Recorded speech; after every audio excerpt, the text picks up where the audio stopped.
sekali kita siapkan dulu peralatan-peralatannya, terutama peralatan untuk toharoh ya. Jadi peralatan toharoh itu dibutuhkan misalnya air ya, kemudian ada juga disiapkan kain kasa atau mungkin juga tisu ya, tisu kering ya, karena nanti akan ada yang kita bersihkan di situ. Nah, jadi seperti ini ya. Jadi di sini ada kateter yang sudah terpasang ya. Kemudian karena pasiennya juga mungkin tidak bisa bangun atau tidak bisa duduk ya, maka pertama sekali yang kita lakukan adalah ya membuka urin bag ini dulu ya. Jadi urin bag ini, jadi karena memang kalau ada sebagian para ulama yang mengkaji masalah ini, ada yang mengatakan setiap sholat itu dilepas ya. Jadi kemungkinan juga ada pasien yang menginginkan, saya tidak mau terpapar dengan najis karena kencing itu ya, urin itu najis berat. Nah, sehingga akhirnya mereka minta kalau bisa ini dilepas gitu ya, dilepas. Nah, tapi mungkin yang saya lihat tadi saja bagaimana cara pemasakannya saja udah ngilu saya tadi nengoknya ya, memasukkannya ke dalam dan sebagainya. Nah, itu juga udah cukup riskan bagi kita untuk melepas setiap mau berwudu. Nah, maka oleh karena itu para ulama menyarankan ini walaupun urin bag ini tempatnya di luar ya, maka posisi yang di bawah ini ya, ini sebagai ganti dari apa namanya ya, saluran pencernaannya atau saluran kencingnya tadi.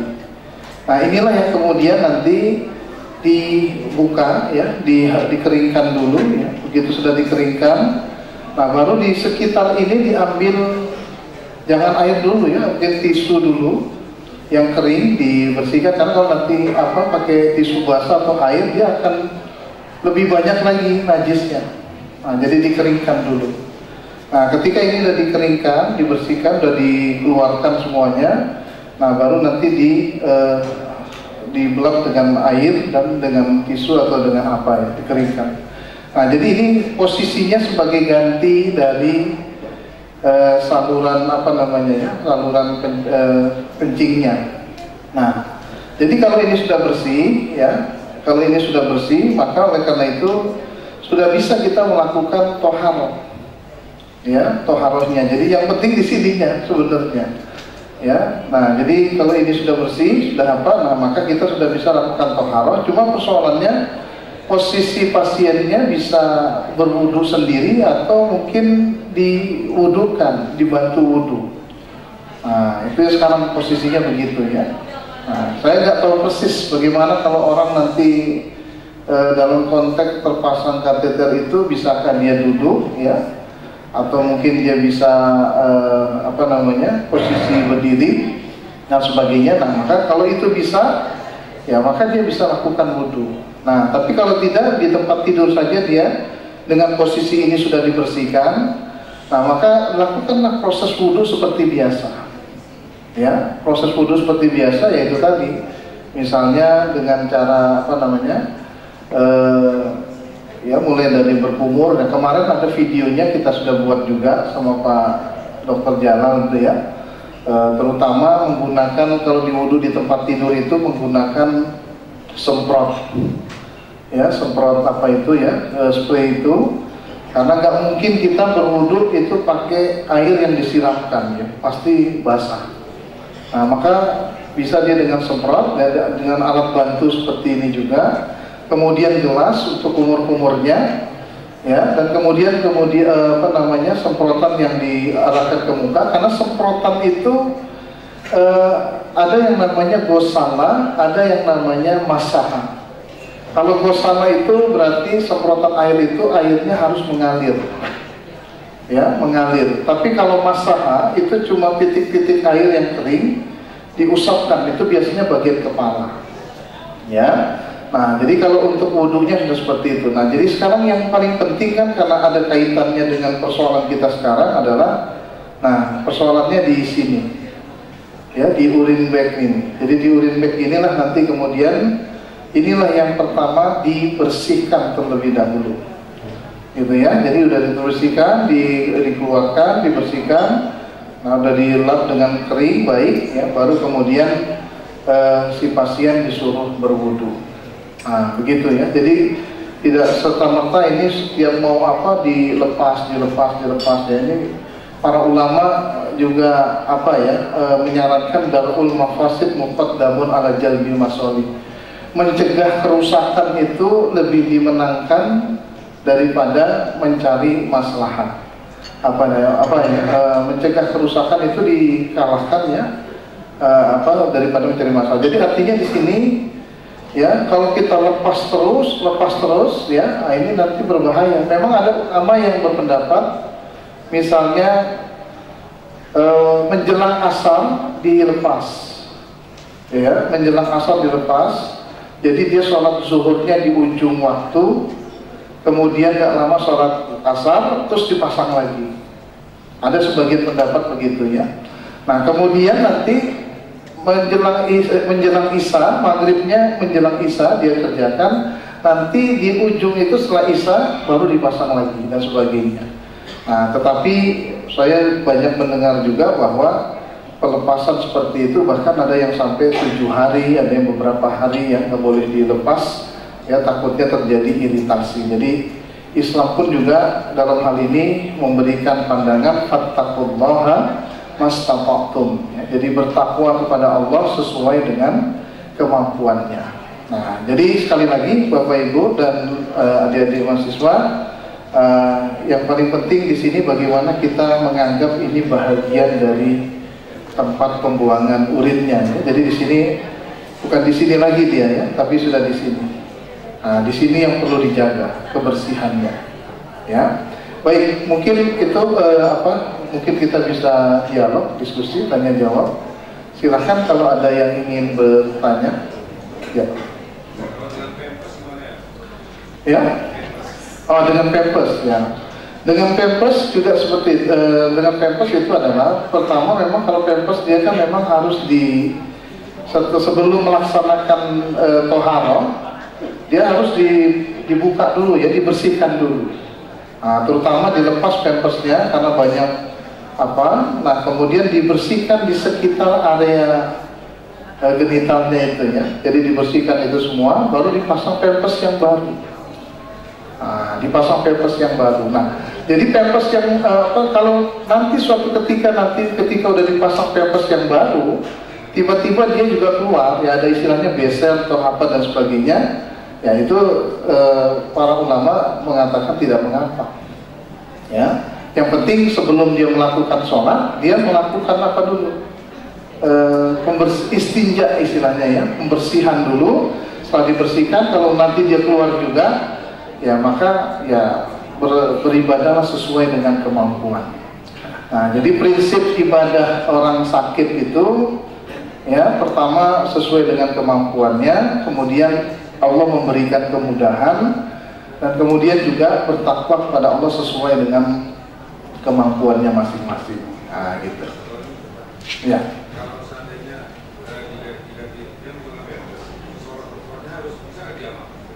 Gimana? Oh, yang pakai Pampers tadi. Ya. Menjamak sholat ya karena sakit itu ada syariatnya. Ya, menjamak sholat karena sakit itu ada syariatnya. Jadi misalnya dia membersihkannya nanti saat mau sholat ini misalnya taruhlah sholat zuhur atau sholat asar, dia melakukan jamak takhir, ya jamak takhir. Jadi artinya pas waktu nanti asar itu dibersihkan. Nah, jadi memang persoalannya adalah dia pakai Pampers, pakai apa, dibersihkan dulu, dilepas Pampersnya, diganti dengan Pampers yang baru, ya. Setelah dibersihkan, baru kemudian karena dikhawatirkan nanti dia akan menemukan waktu sholat yang lain, maka dia khawatir nanti kan buka lagi kan gitu ya. Nah, jadi terlalu boleh dia dijamak. Nah, tapi ingat, jamak itu tergantung di mana posisinya. Kalau dia misalnya di rumah sakit di Medan ini juga, ya maka jamak takdim atau jamak takhir terserah. rakaatnya full, penuh, 4-4. Tapi kalau misalnya dia berobat ke luar negeri, berobat ke luar kota, di berbagai tempat, nah posisi musafir sudah dia dapatkan, maka dia sudah bisa jamak qashar. Nah, misalnya berobatnya ke Surabaya, misalnya dari Medan Surabaya, nah, itu udah bisa jamak qashar, atau mungkin ke Padang lah, kemana gitu ya, nah, ke Penang. Tapi kalau masih di dalam kota ini, berarti 4 rakaat tetap dikerjakan. Nah, misalnya zuhur, karena takut nanti ganti lagi, udah sekaligus habis dibersihkan dia sholat, tarik asarnya ke waktu zuhur, ya udah selesai.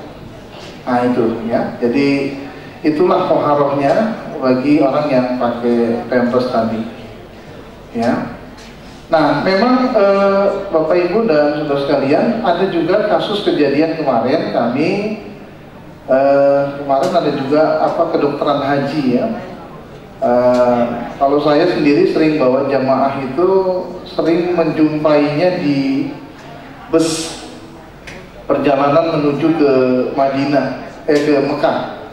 Itu bus-bus di Arab Saudi itu, di Mekah itu nggak ada yang pakai toilet macam ALS di sini.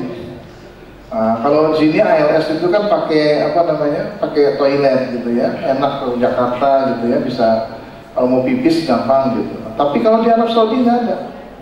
Nah maka ada banyak kita jumpai jamaah yang punya penyakit yang nggak bisa menahan kencing tadi.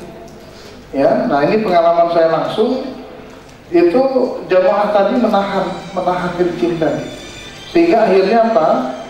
Ya mau nggak mau dia kencing di botol aqua itu, karena di bus itu nggak bisa berhenti, nggak macam kita di sini. Kalau kita di sini mungkin berhenti di Perbaungan masuk ke kebun sawit, udah selesai lah itu ya.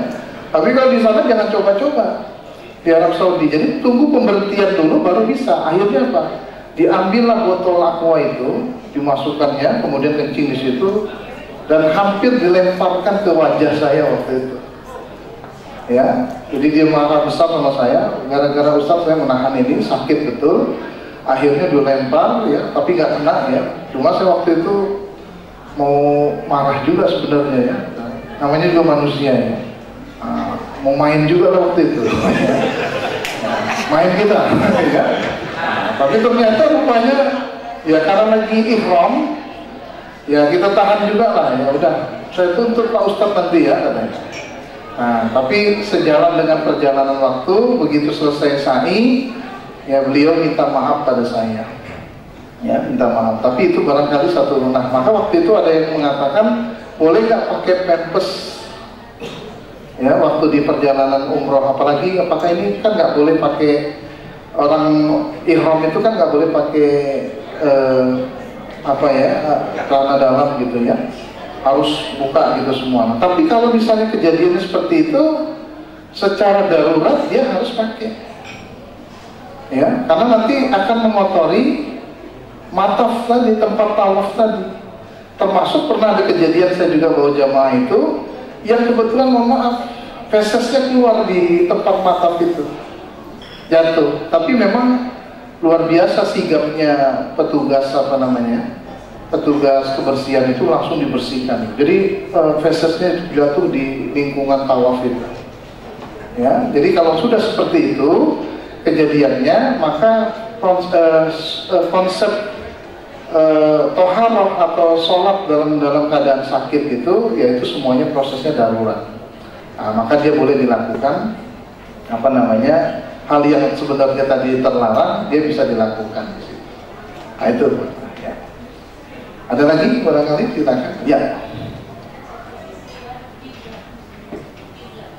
Kiblat.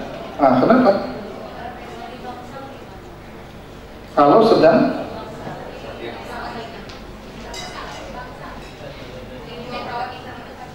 iya, di ruang rawat inap gitu ya, apakah nanti sholatnya ngadep kiblat atau tidak begitu ya. Nah jadi begini, memang kan nanti ada istilahnya sholat itu dengan berdiri, dengan duduk ya. Jadi ini awalnya hadisnya itu dari Imran bin Husain. Itu adalah waktu itu Imran bin Husain kena penyakit bawasir. Bawasir itu kalau kita ini namanya ambiye. Nah, jadi dia minta tolong sama Rasul, ya Rasul, bagaimana cara saya ibadah? Bagaimana cara saya sholat? Kata Rasul, sholli qa'ima, sholatlah dalam keadaan berdiri. Fa'in lam tastati, faqa'idan, kalau nggak bisa berdiri, duduk. Fa'in lam tastati, kalau nggak bisa juga duduk, ya, fa'ala janbin, berbaring. Nah, berbaring itu modelnya, mohon maaf, seperti orang meninggal, orang yang mayat yang ada di kubur, itu dimiringkan badannya menghadap kiblat, itu namanya berbaring, fa'ala janbin. Ya. Nah, terus ada satu lagi, fa'ilam tastati, kalau nggak bisa juga, famustalqiyan. Apa famustalqiyan? Tidur terlentang, ngadep ke arah kiblat. Nah, maka kalau di bangsal di rumah sakit yang kebetulan tempat tidurnya tidak bisa disetel lagi, tidak bisa menghadap ke arah kiblat, maka sholatlah dia dengan keadaannya. Ya. Nah, misalnya kalau misalnya nggak bisa dengan tidur begitu, misalnya dengan duduk, duduk kan bisa kemana-mana. Nah, pada kiblatnya dengan sholat duduk dia bisa menghadap ke kiblat. Tapi kalau nggak bisa juga, posisinya juga sudah sangat lemah ya, dan tempat tidurnya tidak menghadap ke arah kiblat, maka para ulama juga mengatakan sholatlah dengan keadaannya itu. Nah, jadi nggak ngadep kiblat di situ pun juga nggak apa-apa. Sama dengan ada orang yang bilang kalau naik kendaraan umum, ya, apakah sholatnya harus ngadep kiblat? Enggak. Kalau lewat kelok 9 gimana? Ya, lewat kelok 9, belok sana, belok sini, diputar-putar lagi badannya, nggak mungkin. Nah, maka ikuti saja arahnya di mana dia berada tadi. Nah, itu ya. Jadi kalau di bangsal itu, ya kalau di tempat apa itu ya silahkan. Tapi kalau duduk memungkinkan dia bisa menghadap ke arah kiblat. Nah, itu. Ya. Oke.